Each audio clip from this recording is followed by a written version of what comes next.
Hi, second graders. Today starts our study of Knowledge 5 called The War of 1812. For today's story, we're going to start with Lesson 1 called America in 1812 Part 1. Before I begin our read aloud, I'm going to introduce our vocabulary words.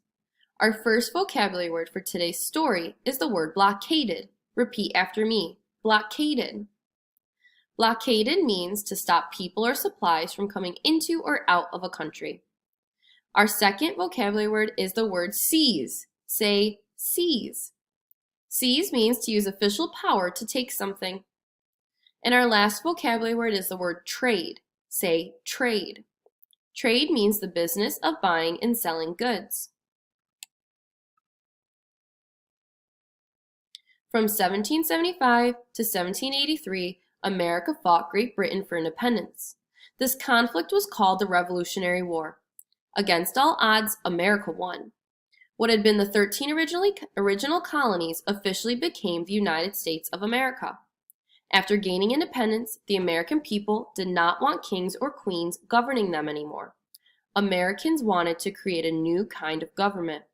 They wanted to be able to elect individuals to represent the people and act with their best interests in mind. They wanted a government that was by the people, for the people. To help create the new form of government, several elected leaders met in Philadelphia in May and June of 1787. Some leaders who could not attend, such as Thomas Jefferson and John Adams, wrote down their ideas. Together, this group of leaders became known as the Founding Fathers. The Founding Fathers' ideas all came together in a document called the U.S. Constitution. The Constitution became the framework for the American government. A man named James Madison had a clear vision of how the United States should govern itself. James Madison is known as the father of the Constitution because he put all of the ideas together by writing the Constitution with the help of George Washington and others. He also became the fourth president of the United States. For many years after the Revolutionary War, the United States grew larger and wealthier. New states such as Vermont, Kentucky, Tennessee, Ohio, and Louisiana were added. New territories were also settled. In 1803, President Thomas Jefferson purchased the Louisiana Territory from France. This purchase more than doubled the size of the United States. Meanwhile, across the Atlantic, France and Britain went to war against each other. This series of wars became known as the Napoleonic Wars, named after the French leader at the time, Napoleon Bonaparte. Napoleon Bonaparte wanted to make France the most powerful nation in the world. Britain was determined to stop him. The United States considered both France and Great Britain to be its friends. It did not want to get involved in these costly and destructive wars. Even though the Napoleonic Wars were being fought all the way across the Atlantic Ocean, they greatly affected the United States. Much of the United States' growth during this time depended upon trade with France and Great Britain. Britain and France had many merchant or trading ships. These ships sailed across the Atlantic to trade goods with the United States, Canada, and with many of the British and French-owned islands in the Caribbean. For example, the United States sent flour and tobacco to France and Great Britain. Great Britain and France received sugar and coffee or cocoa from other countries. Both countries wanted to stop the other from trading with the United States. They each also tried to prevent the other from getting money and supplies. They also did not want the United States to choose sides.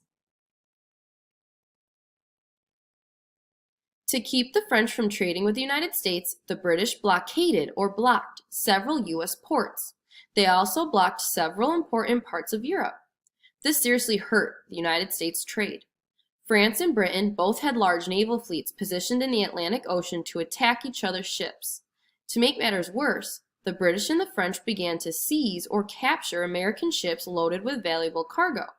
It became almost impossible to safely transport goods from the United States to foreign ports.